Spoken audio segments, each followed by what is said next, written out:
I want to tell you guys a little secret about having a YouTube channel. I do try to show the realities of how we live and be as honest with you as I can, and as I want to be. But yeah, I shaved yesterday, so I'm like, I got to shoot a video today because I don't have my crazy nomad beard going. The thing is, I don't really have anything to record today as far as like something I'm working on. It's just kind of an easy break day. So I don't know really what you're gonna see here, but I'm determined to shoot something because I got clean clothes on. I already kind of stink. I took a shower last night, but I'm already got a little sweaty yesterday, and it's pretty hot here today. If you guys don't know, we're in Quartzsite, Arizona, and this is our campsite. You guys are gonna get the full tour at some point, maybe not in this video, but you will see everything that I got set up here in our Quartzsite camp. And Quartzsite is an interesting place. There's a lot of stories to tell. There's a lot that happens here, but there's also a lot that doesn't happen here. It's a very quirky kind of place. I'm gonna go into town right now and do my couple of errands. The dogs I'm keeping in the trailer right now because I'm gonna be back here really, really quick. I'm not gonna be gone that long. So I'm deciding to not take them with. Another thing about being a YouTuber and with this lifestyle is very strange because I live in the woods and I travel around to the forest and the deserts, and the mountains, and you can see all of that in our videos, and most of the time there's nobody around. Here in Quartzsite, there's people everywhere. And you can see in this direct area where I'm camped right here, there's really not many people. There's a few people out this way.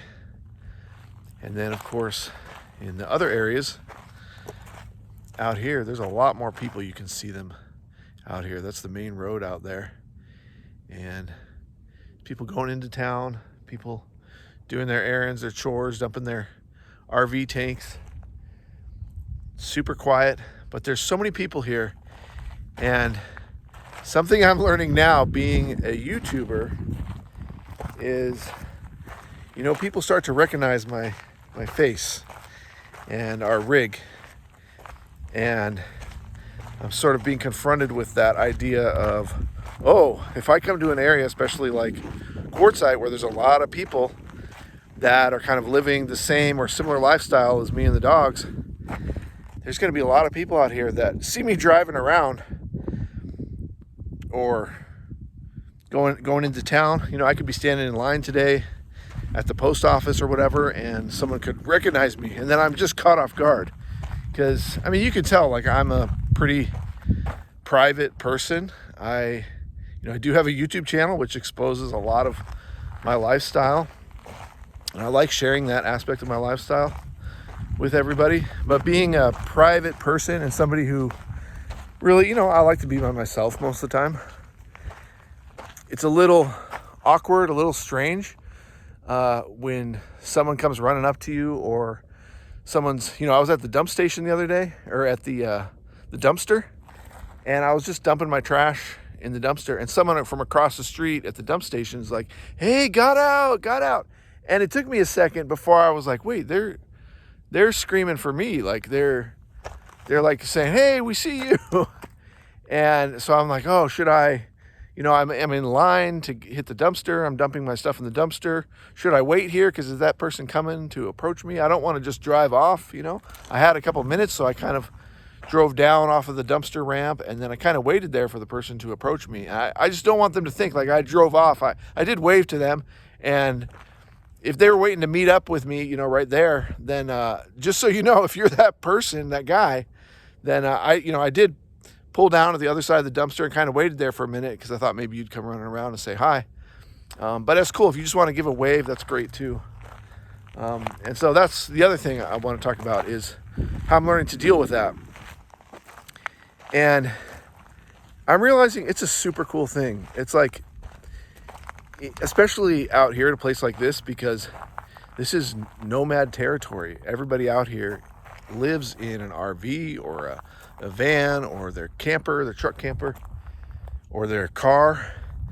So the people out here, they understand my lifestyle. So if they've seen my videos, they understand. Now, if I was in a big city or something, I don't think anybody's going to recognize me there, because there are people in the city, obviously. Put it down in the comments if you are one of those people that live in the city or live in an apartment, you know, that doesn't live this lifestyle, that watches our videos, because I'm really curious about that, like what kind of an audience we have. But if you're living the city life, you know, you might still watch our videos because it's a good escape. That's what I like to think, is our videos can be an escape for people that maybe haven't got out yet, or are too scared, or they're not able to. But if I'm hanging out in the city, then I'm not going to, hopefully, I'm not going to bump into, you know, people there that are like, hey, I know you. Because that would be really weird. It would just be really weird. So I'm kind of adjusting to that. And, you know, it's not like not like everywhere I go, someone recognizes me. But it's happening a lot. It has happened in the past a little bit. So now that's happening more, I'm really becoming aware of it. And it's like, okay, I have to figure out how to deal with this, how to integrate this. You know, the idea of somebody recognizing me, and, you know, how do I react? Are there questions I want to ask? Or are there questions I want them to ask me?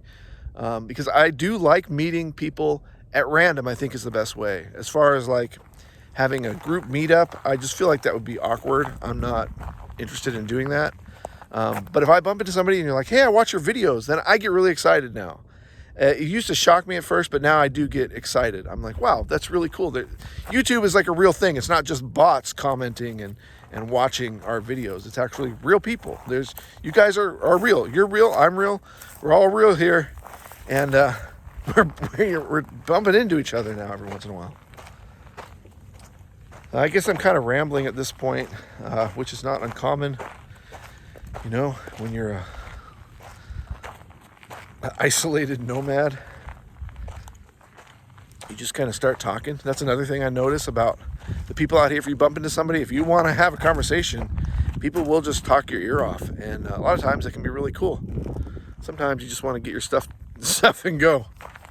You see Echo in there? He's laying down in there. Maybe you can't see him, but I gave him a treat. He did not want to go inside. He starts moping around, acting all silly, and I feel so bad, but I'm like, no, it's just easier if you just stay here with Dodger, and I'll be right back after our chores. A lot of times I do take them with when I go do my chores, but I just decided not to right now.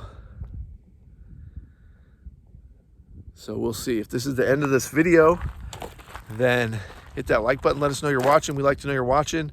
Make sure you are subscribed. Check your subscription down below, and check our description to this video for links, ways you can help support us. Hitting that like button does a lot. Leaving a comment does a lot, and that helps keep this channel going and helps keep me pumping out the content for you guys. It's been a lot of fun, and we're going to have a lot of fun here in Quartzsite, and I'm going to have a lot of fun showing you guys a lot of videos coming out of this campsite and other campsites in Quartzsite.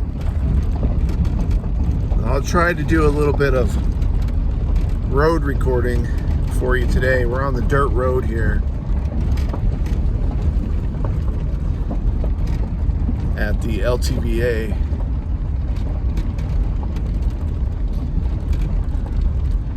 It's weird not having Mr. Echo back there in the shot. It's actually really weird.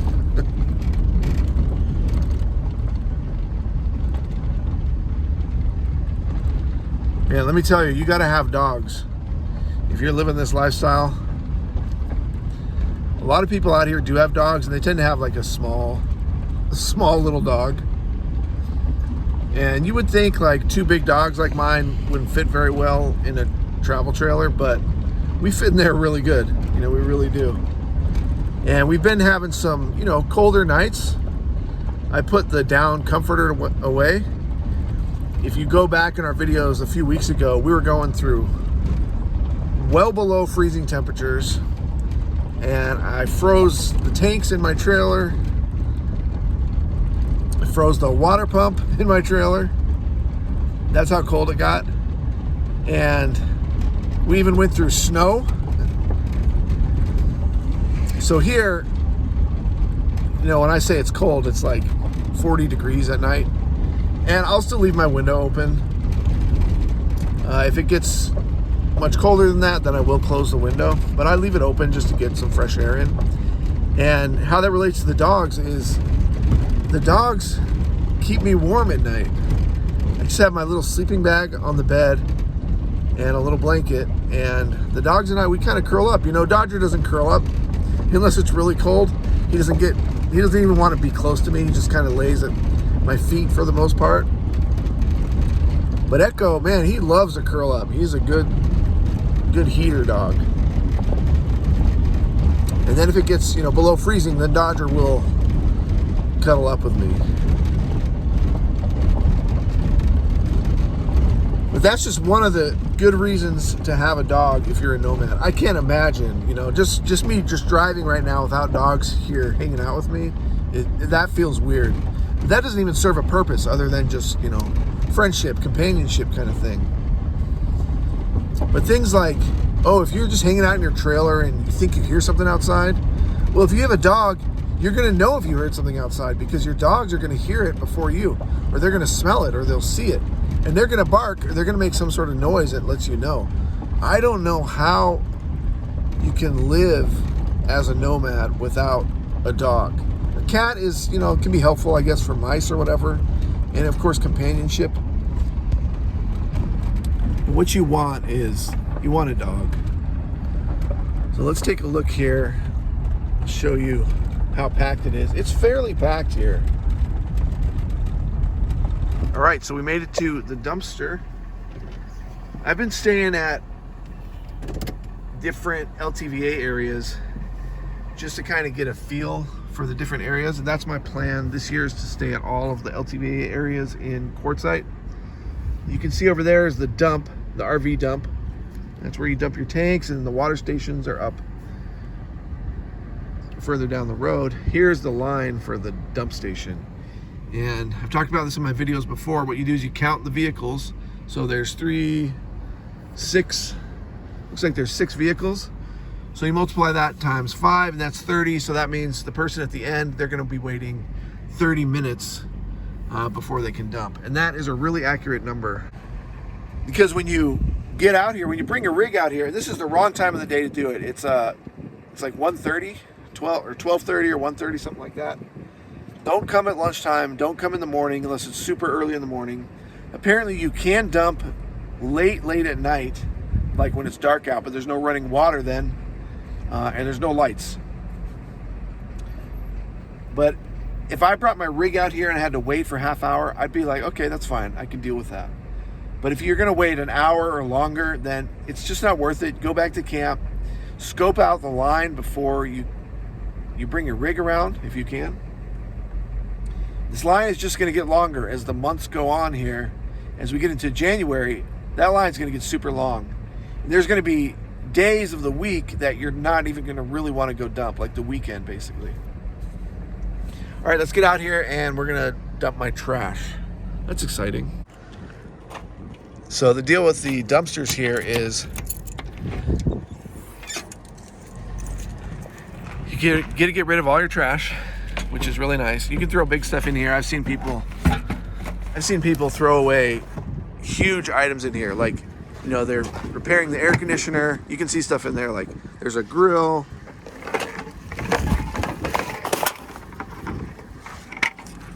I just usually have this one bucket full of trash. That's usually enough for me for about a week.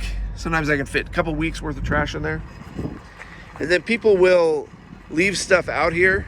You'll see people leaving like chairs that they're not going to use anymore, dishes, sometimes even canned food people will leave out here.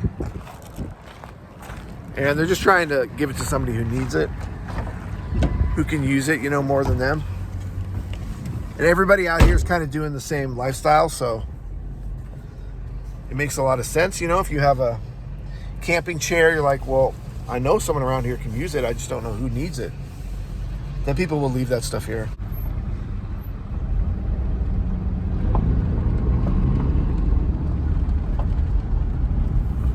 So that's the line.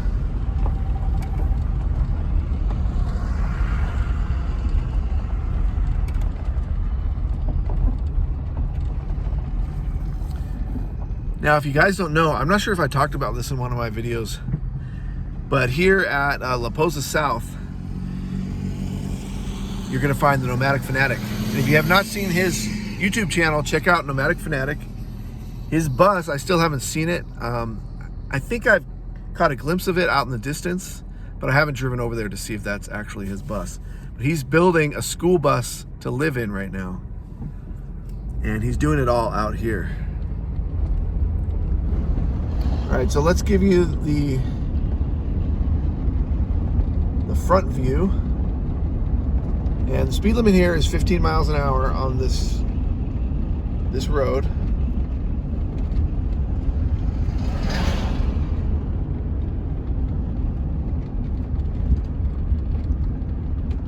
This is the guy who has big rocks out. Those rocks are here all year round, and it's always the same guy camped in there. You see those big boulders? He must have brought those there years ago, and then you can't get into his camp because there's boulders in the way. Somehow he ends up camped there every year. And I don't think you're supposed to do that, like reserve a spot. I could see why people would want to do that though, because when you get a campsite out here, you're like, oh, this is the best campsite, and you fall in love with your campsite. You kind of do want to mark it.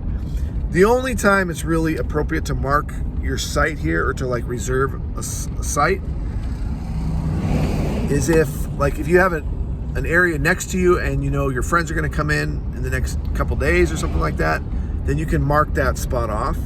But what's even more common than that is when you go hit the dump, and if you bring your rig, then you don't have any vehicles left in camp. So what you do is you leave some stuff in camp, and that marks your campsite. I imagine you do the same thing if you needed to do like repairs, or if you live in your van or you have a motorhome out here that's your only transportation, then every time you go into town, like it's different for us because I got the truck, but if you don't have two vehicles basically, then you're bringing your main rig into town every time. So you're gonna have to leave some stuff behind to mark your campsite so people don't come in there and camp there while you're in town or dumping your tanks or whatever it is you're doing away from camp. You can also use that as a good time to change camps too. And out here, I'm not worried about people stealing my stuff. A lot of people have solar panels out, or their little batteries out, generators out. You do want to lock stuff up if you can. I always lock my generator up. But the people out here in this area, yeah, there's not many thieves. I'm sure there's thieves here, but there's not many. Depends on where you're camped though, so you do kind of have to feel that out. So this is kind of becoming, what's it like in Quartzsite? Like, how do I spend my day in Quartzsite? You see a lot of these rigs with the tiltable solar panels. There's a bus, that's a motorhome over there, and they've got the tiltable solar panels too. This is kind of what I do. I really don't go into town that much. Even here in Quartzsite, I just don't go into town that much. I don't buy that much stuff. And when I do need stuff, then I make a list, and then I go and I hit several places. So now we're going to get on the highway here, and the speed kicks up to 55. So I'm not going to record any of this.